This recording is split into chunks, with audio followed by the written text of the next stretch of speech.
Hey guys, it's Kim here and welcome to more Ask Kim, where you guys ask me questions and I answer them to the best ability that I can. Sorry there's been a bit of delay between episodes. I was trying to do it regularly but just things got in the way. So without further ado, let's get asking those questions. Question number 1 comes from Chesavex. If you could dye your hair any colour, which one would you pick? Or would you go rainbow colours? As you can see, I've gone back to my usual red. I literally just had this done today, and rather than doing it myself, I actually went to a hairdresser that I found who was quite cool. So as you can see, I kind of built on my usual asymmetric shaved haircut, and they've dyed it so it kind of goes all the way around in different layers, as you can see, and I love it. I'm totally in love. I feel like my old self again, because for the longest time I had bright red hair all over, and I don't really know why, because on YouTube it seems to be a prerequisite that you have multicolored hair. So I don't know why for the last 2 years I haven't had multicolored hair when it's been perfectly acceptable for me to do so. I'd love to try rainbow colored hair. I saw someone recently, I can't remember which YouTuber, it's just gone out of my head, who had beautiful rainbow colored hair and she looked stunning. So I'd love to do that, but I think for now I'm going to stick with this kind of gradient mixture of red and my natural hair colour of black, because I'm totally in love with this. So there you go, easy answer to question 1. Question 2 from Shikadi Lord. Hannah has said before she'd like to have a cat but can't because she doesn't spend enough time at home, and I suppose you're in the same situation. Have you ever had any pets before, and what's your favourite animal, not necessarily domestic? So yeah, I'm in the same situation as Hannah. I would love to have a cat or a dog. I did actually think for ages about adopting a dog from the local shelter, but I'm just not home. I work late hours in the office. It's rare that I'm home. I'm often sent off on trips. So I don't think it would be fair to keep a dog. I don't really agree with keeping a dog as an inside dog, and I'd want to be around to give my animal, my pet, the best kind of care that I could. So that'll have to wait until I'm older and I'm around a bit more. I used to have gerbils, and some of you who have watched Flux Buddies will know I had a really traumatic story about gerbils in which the 2 bigger ones killed the little one, and I found the body and it was horrible. So yeah, briefly had gerbils. As for favourite animal, I'd have to say maybe a red panda, because they are adorable and cute. Or Shin was tweeting it recently, a quokka, look it up, it just looks like it's permanently smiling. Or maybe like a kind of big cat, like a tiger or a snow leopard or something like that. To be honest, I love all animals. Question 3 from Willzoy. What was your expectations when you heard about the Yogscast and what they did? Did it live up to or exceed your expectations? This is a bit of a funny question because, how do I put this? I didn't know about the Yogscast until I worked for them. Yeah. So at the time, you may or may not know, at the time that I was hired by the Yogscast, I was freelancing as a video editor. So Terps, a client that I was working for at the time, knew Terps, met Terps, knew Terps was looking for video editors, so passed around contact details and I came in, did some freelance, then that turned into a full-time job as a video editor. And yeah, at the time I wasn't big on YouTube, I didn't really watch a lot of YouTube. Even though I was trying to launch several channels on it for other clients, for future publishing, I was trying to kind of launch YouTube channels for PSM3, official PlayStation, those kind of websites, because I was doing a lot of video content for their cover discs, and I was always arguing, guys, we shouldn't be wasting this on cover discs, we should put this on YouTube. So that was my sort of experience of YouTube at the time. So yeah, I didn't really know too much about them. Obviously, as I always did whenever I freelanced for a new customer or for a new client, I did a lot of research, I looked them up, I kind of, I figured out who they were, I had to look through the back catalogue, how to survive your first night in Minecraft, all of that kind of stuff. Yeah, and did it live up to my expectations? Well, I guess my expectations were pretty low to start with, so yes.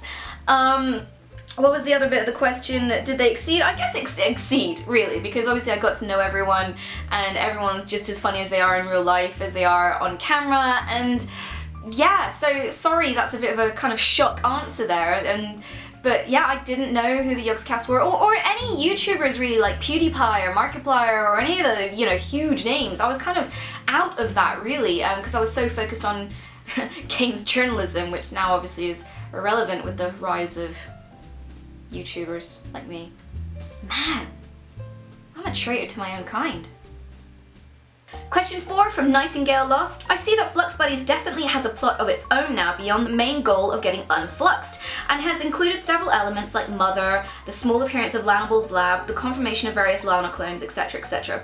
With all this great plot stuff going on, will your character's origins as being found in the nether dimension ever be addressed? Do you have anything planned for that, or will it fade away into random character facts? Your character is very mysterious. I mean, I love our Minecraft series, so going from The Apprentice to Galacticraft to Flux Buddies to Flux Buddies 2, and do you know what, I never expected to have story. I never expected the whole Mother thing or falling into that sphere in Duncan's lab was a total accident. But what I love is the kind of, I don't know, our approach to storyline is kind of almost like a dual collaboration with you guys. We'll drop a couple of hints, we'll surf the Tumblrs and the Reddits and the Twitter and see what you guys are getting excited about, what you're kind of, you know, what you're picking up on and what you're taking further and what connections you like to see. And then I'll have a think and go, well, maybe I could work some in, you know, maybe this could work, this would work nicely. Flux Buddies 2 at the moment doesn't have enough storyline, and a lot of that is because we're still trying to work out, you know, how to do certain things. But I'm hoping to introduce a couple of more, nothing too like, boom, you know, here you go, origin story, but kind of, you know, just seeding it in there and seeing where we go with it. But we should be seeing that soon, because I'm enjoying Flux Buddies 2 at the moment, and we've sort of established ourselves in the world. But now that we've established ourselves, I think it's time to kind of bring it back to the fluxinating and Mother and Lanable and all these kind of things that we teased before. But yeah, I mean, I'd love to kind of delve into my origins, as it were. I've tossed a few ideas around about what we can do with that, and I think we found a couple of quite intriguing paths to go down. So yeah, stick around, hopefully we'll see a bit more of that soon.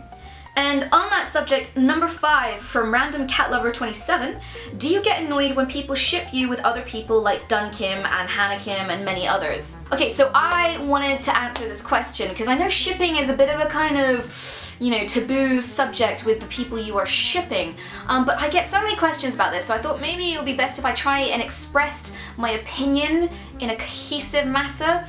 So here's the deal. I find the whole concept of shipping weird. It's something I had to learn when, you know, in the last year really, I never really heard about the idea of shipping. Like, I think it's a term that the younger generation have coined. Oh god, I'm old. But I think the thing to get your head around is our Minecraft characters are seen to you guys as fictional characters, like you see on TV, comics, movies, books, that kind of thing.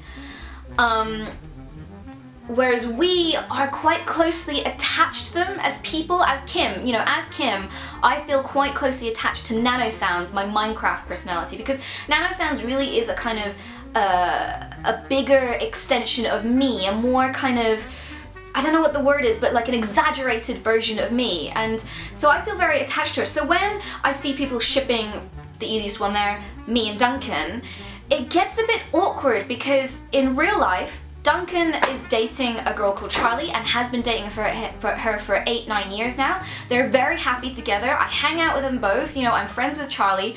You know, it's a really happy relationship, a long-lasting relationship. And so obviously I find it very awkward. And well, we all find it a bit awkward when it's like, oh my god, Kim and Duncan are dating, you know, because they've got this whole series with innuendo and stuff like that. And, you know, obviously we play up the concern, and, you know, I've seen the fan fictions where it's kind of the NanoSounds shipping, and, you know, it all gets a bit romantic and amorous and stuff like that.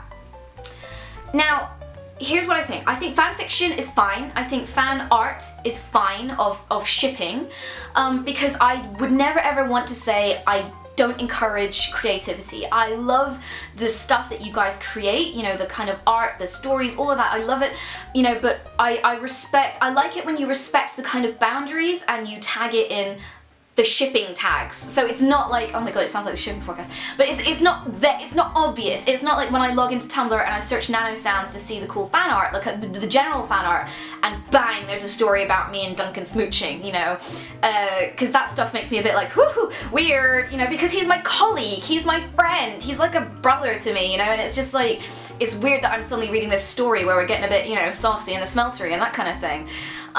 So I love it, you know, so be clear, I don't want to stifle creativity. I like that you guys are inspired by what we do and the story elements you see in Flux Buddies and that kind of thing, but I like it more, but I like it equally when you respect the boundaries of fantasy and real life and keep those things kind of hidden away in their respective tags and don't frickin' tweet me with them. Like, I sometimes get tweets and messages and emails with like, what do you think of my not suitable for work fan fiction where you guys are bonking like randy rabbits? And I'm like, no, I don't want to see that. It's just like, no thank you, please. You know, I'm glad that you've got some pleasure out of writing that, but I don't want to have to see that, thank you.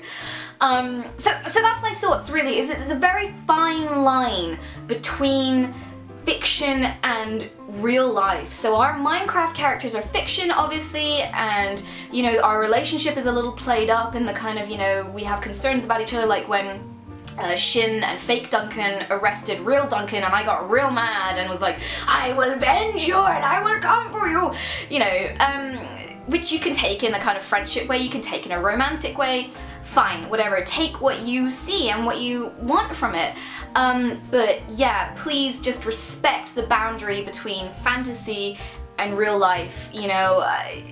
Like I said, Duncan's in a relationship, and also, I hate to break it to you, I'm not interested, you know, he's not my type. Sorry, Duncan. He's not my type. And this is the funny thing as well, that I saw on the Gadget Show, Terps' vlog recently, because I was sat next to Duncan in the car, because it was the smallest seat and I'm the smallest person with, you know, when you got giants like Smithy, Duncan and Ross in the car, you know, I'm gonna be the one who gets squished into the middle seat, you know.